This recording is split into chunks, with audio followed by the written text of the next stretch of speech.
Hey guys, it's Marie and this is my November TBR.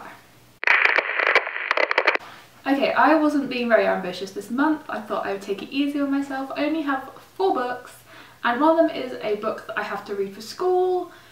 I have a lot of schoolwork and it's getting closer to the end of term now, so lots of essays, lots of writing, lots of exams, all the things. So I was like, I don't want to put too much pressure on myself to read too much. That being said, books. Okay, so the first book I want to read is a book that I've already started, but I'm only like 70 pages in, so I would like to finish Twilight stroke Life and Death. For any of you who don't know, it's the 10th anniversary edition of Twilight with the gender swap edition Life and Death, in which all the male characters are females, all the female characters are males. I'm super looking forward to it actually. I really like Twilight. And I'm not ashamed to admit it. I picked up the Twilight books before the films and everything were big and famous, and yeah. Well, the first Twilight book, the others weren't actually out yet, but I read the first one before the films were crazy, and yeah.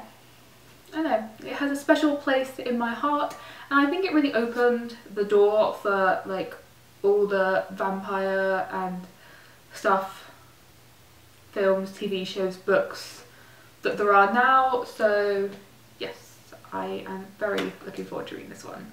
Although look how big it is, it's like a massive chunk, and I'm decided to reread Twilight first because it's been a while since I've read it and I want that fresh in my mind while I read Life and Death. But it's like 750 pages long and I'm on page like, what am I on? Yeah, page 75, so it's literally going to take me all month to read it. Which is kind of sad, but I'm also super psyched to be reading it, so yeah. The next book is a school book. It is Cerrone by Leslie Marmon-Silko. I probably pronounced that wrong, but I have to read it for my Native American Studies class and I have to do a literacy review on it. But I feel with this type of book, it's not really a textbook, so I thought I would include it in my TBR and in my booktube realm.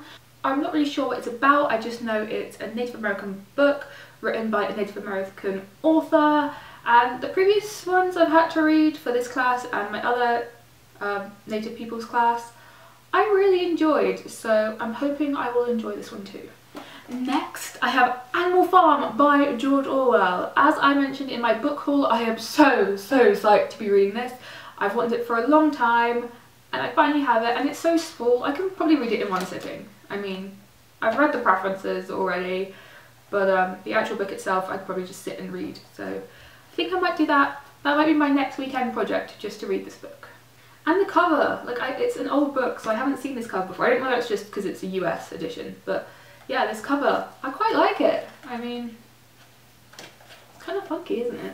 The last book I want to read is The Darkest Part of the Forest by Holly Black. I'm not sure what this book is about.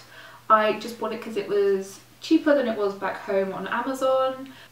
It seemed like a perfect Halloween read, but I didn't get a chance to read it near Halloween. Oops. And I really like Holly Black and her writing, so I was like, yeah, I'm gonna get it and I'm gonna read it, and that's what I'm gonna do in November. So this book. I did say that I only had 4 books, however, I forgot to mention I'm also listening to an audiobook currently. Those of you who may know, in addition to studying anthropology, I'm also studying political science, and since I'm in America, I thought I would listen to an audiobook from one of the presidents. It's Decision Points by George W. Bush. He's a president that's been given a lot of stick by pretty much everyone. So I was super interested to see his point of view of how his presidency went. So yeah, I'm like 15% of the way into it currently. It's like 6.5 hours long and I'm like an hour and a bit into it. That's not even 15%, Murray. I can't do maths.